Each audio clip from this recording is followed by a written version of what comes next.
Good morning, everyone, and welcome to our backyard. My name is Crystal, and I garden south of Houston, Texas, along the Texas Gulf Coast in Zone 9. And last year, I did a video on, it was actually 1 year ago this month. I did a video on all the salvias that I had in my yard. I'd like to do an update. Last year I had 10. This year I have 13 different varieties of salvia. And a question that was posed by a gardening YouTuber last year really interested me. And that question was, what is your go-to plant? If you had only one plant that you could plant in your garden, what would that be? And for me, it is hands down salvia. I am a butterfly, hummingbird, and pollinator gardener, and salvia is just that perfect plant for me. So I'm going to take you around my gardens and show you the 13 different varieties. Let's start with my absolute favorite, which is in this bed. Even though it's early morning, the bees are out in full force to this salvia. It's just a pollinator attractor. So my favorites, I'd have to say, are two, and they're so similar. They call them cousins. This first one I'm going to share with you is Salvia Amante, and it is a beautiful salvia that has this gorgeous electric pink colored bloom with the dark calyx. Let me show you the nursery tag for Salvia Amante.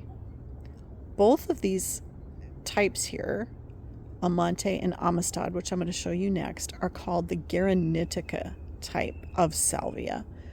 These two grow very tall for me. You'll see they just flower constantly, early spring, really through the first frost.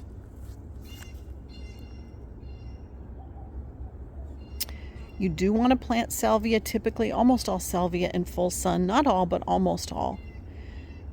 This bed has excellent drainage, and I do have all my beds on drip irrigation.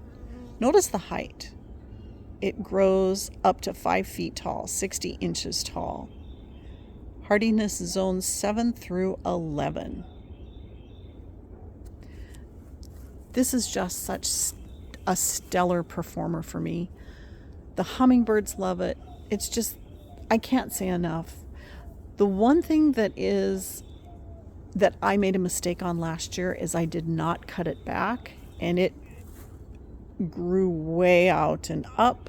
And this year I'm going to make sure that I do cut it back and contain it more, because it's a fantastic performer.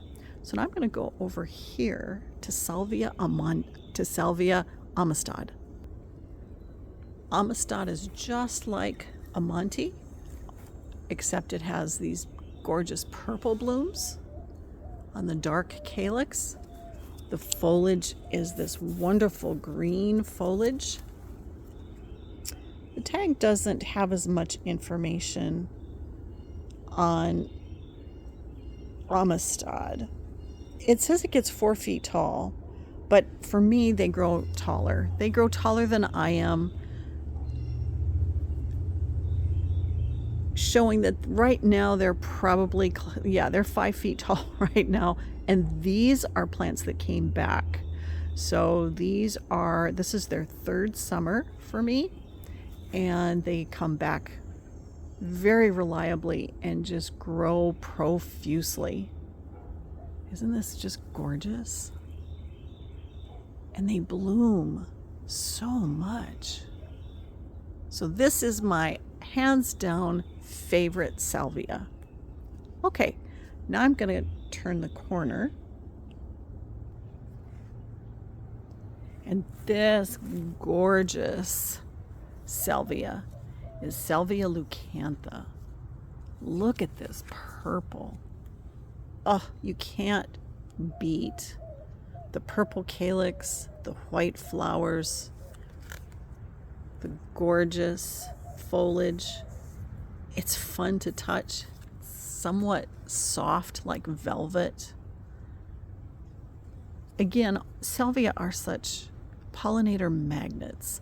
These do bloom for me in the early spring. I'm going to bring up the tag. Salvia Leucantha is also called Mexican bush sage. And Mexican bush sage will grow up to 4 feet tall, and hardiness zones 8 through 10. And it doesn't grow as tall as the Amante and Amistad right next to it, but almost. It's very vigorous. This is its 3rd year for me also. It comes back beautifully. And then I do have down here a variety that's called, it's still the same thing, it's Salvia Leucantha. But this is a shorter variety, and it does get a little bit shorter for me. The variety is called Santa Barbara. And Santa Barbara shows that it gets about 3 feet tall. And I do see that. This is a tad bit shorter than the normal Salvia Leucantha, but same beautiful blooms, and I just love Salvia Leucantha. So I do have this raised bed with fantastic draining soil, and the salvia that I've shared with you loves it and grows very tall. Just slightly over here, I have a container. And in this container, I have Hot Lips Salvia. This salvia is new to me this year. I've been wanting to get it for a couple of years. And the interesting thing about Hot Lips is this bicolor flower of white and red. It's so pretty. Again, all salvia is a pollinator magnet. Let me show you the tag to Hot Lips. This is a Salvia microphylla.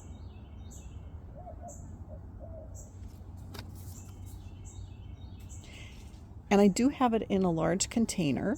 It says it grows 30 inches tall, almost 3 feet, and it's zone 7 through 9.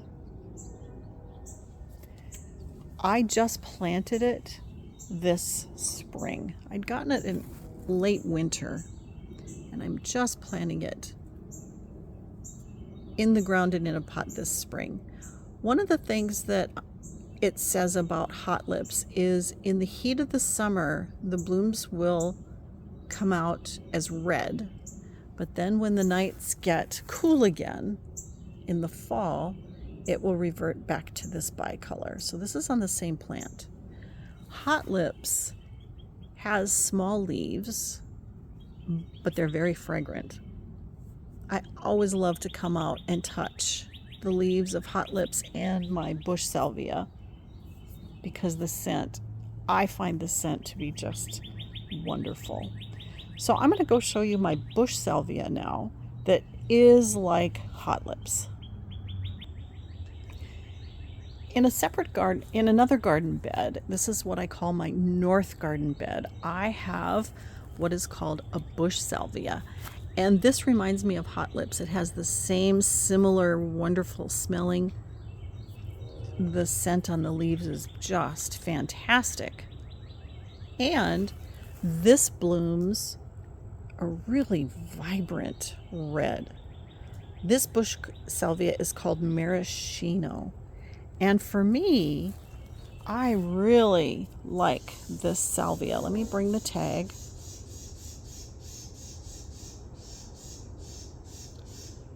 The bush salvia comes back for me every year.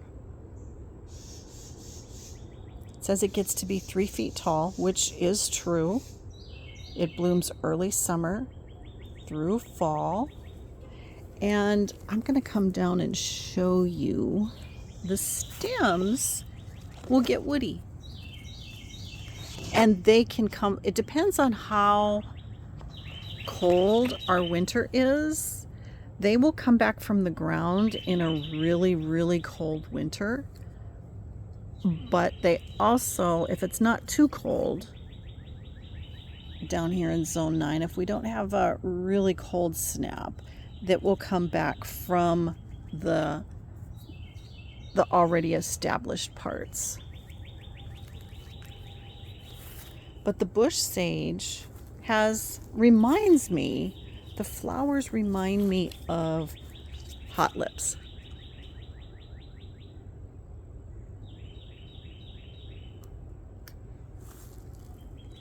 These two are probably my favorite scented salvia. I do have most of my salvia in the landscape and in garden beds, but I do also plant salvia in containers, and you can't go wrong with Mystic Spires. I have Mystic Spires both in containers and in the landscape. Mystic Spires is an all-around high performer. Let me bring up its information.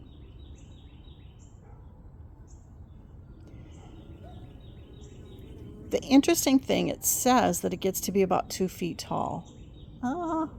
Mine get a little bit taller, especially the ones that come back. Not the first year planted ones, but the ones that come back. And these blooms they just keep growing and growing and blooming and blooming. And it's such a sure plant for me, both in containers and the landscape. This is the 2nd year in this container, and I just cut it back and it doesn't miss a beat. I did protect it because I had other plants during the winter, so I did protect it. It did not die back to the ground like my Mystic Spires that's in the ground. Let me show you the one in the ground. It is gorgeous. So this is my Mystic Spires in the ground, and it is easily almost, well, it is 2 feet tall, a little over right now. It is just starting to bloom. So this is the one that came back, and it came back from the ground. You'll notice that I've got quite a few new buds. This Mystic Spires I planted this early spring, and this is what it will look like. It will grow to be beautiful, such as this. It needs a little bit more time in the ground. It is a newbie, but they just flower so reliably. The one thing I did want to point out is I had planted a dwarf variety of this called Misty. And Misty is trying to come back. 2 out of the 3 plants that I had of Misty died.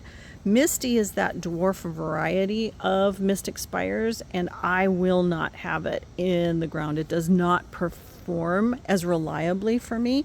I was interested just to see what it was going to do, how it was going to perform, and I think for me down here in the heat, the humidity, it just did not perform as well. The hybrid, they hybridize these plants, and I guess the conditions are just like, nope, not going to do it. Mystic Spires is beautiful. I loved Misty. It had the gorgeous spikes just like Mystic Spires. It was shorter. It performed well all summer. Tried to come back this spring and just could not do it well. So Misty is no longer going to be in my gardens. The next 3 salvias I'd like to share with you actually come out of Australia, and these are the Wish salvias. They benefit the Make-A-Wish Foundation in Australia. And the first one here, this one, is called Wendy's Wish. It has bright pink flowers from pinkish brown buds. You'll notice that it blooms spring to fall. And it grows 3 feet tall and 3 feet wide. I have this in a container, and I planted it last early winter. I did protect it during our freeze, and I love the color. Well, of course, you hear me say I love my salvias, which I do. This is a interesting pink, beautiful bloom with kind of a burgundy calyx. So as you'll notice, you'll probably see the bees are all over these salvias, and they crack me up because they go inside the flower, inside the bloom. They also go at the base. They just love, pollinators love salvia. I love the foliage on these. It's a little bit different. And that's what I like about salvia. There's so many different kinds. This one's had a chance to grow. The next two that I show you have not, because I've just planted them. So in my new garden bed, I have planted this salvia, which I purchased in the winter, and it was in its nursery pot for a long time. So it needs to be out in the landscape for a while for it to be able to flourish here. This one has a purple flower and a purple calyx. This is called Love Wishes Salvia. All of these wishes coming out of Australia are called tender perennials. They grow 3 feet to 4 feet tall and 3 feet wide. And they say they're very tough plants. Love it. A ball of color. Love that too. So it says they're root hardy to about 20 degrees. Okay, my next one is over there. This salvia is called Ember's Wish, and it blooms a coral color.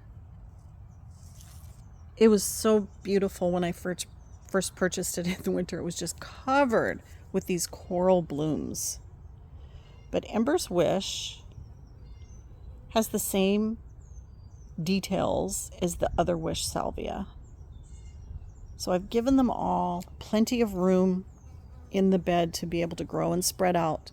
There's my second hot lips, and there's Love and Wishes. Okay, on to the next.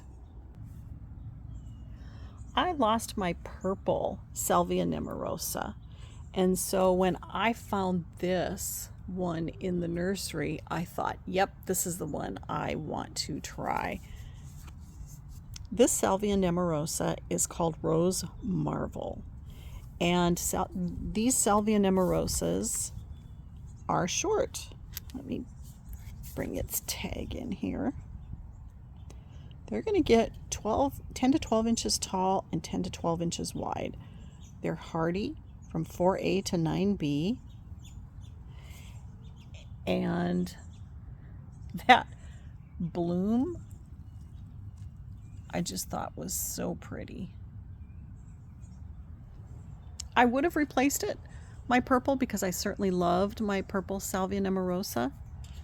But when I saw this color, I thought, nope, this is coming into the garden. So I have a drift of them along the edge of my new garden bed. And I'm very much looking forward to seeing these in full bloom. So I have a new to me salvia this year right next to one of my Mystic Spires.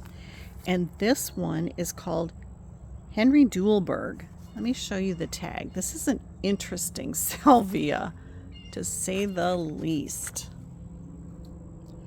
Henry Duelberg, or also Mealy, is a type of Mealycup sage. And this will grow 2 to 3 feet tall and 3 feet wide. This is a Texas native. The backstory to this, I think, is very interesting. It was discovered in a central Texas cemetery, growing and blooming without any care. It has these dark, it says dark blue, to me they're purple, flower spikes, and they appear from spring to fall. It says it's a fast grower, and to cut it back, which I need to cut, I do cut back most of my salvia, and I need to be better about it. But I wanted this Henry Duelberg just because of that interesting story. I don't know if it blooms as prolifically, so I am really curious to see. I've got a lot of little blooms that are coming and starting. So we'll see, Henry Duelberg, native to Texas, how well you perform. While the Salvia Nemorosa can go down to zone 4, the Henry Duelberg is hardy, root hardy to zone 7, approximately 0 to 10 degrees. So that kind of gives you a little bit of an idea of the root hardiness. Most salvia needs to be in full sun, but this particular salvia needs a bit of shade. In fact, I have this planted in my shade garden. Look at this stand. Isn't that gorgeous? I love the leaves on this thing. This is called Forsythia sage or Salvia madrensis. It doesn't bloom until the fall through winter, and it blooms beautiful spikes of buttery yellow 2-foot long calyxes. I'm going to put it in the top of the screen, the video that I did on Salvia madrensis last fall. Look at these leaves. The texture, the color, they're just gorgeous, but it completely covers my hand. They're humongous. I love this plant because in the fall and the winter time, when there's not a lot of blooms, this particular plant is blooming beautifully, and the hummingbirds are all over it.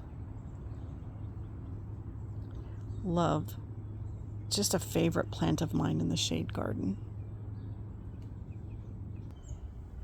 And last but certainly not least anymore is Salvia Farinacea, which I have growing all throughout this bed.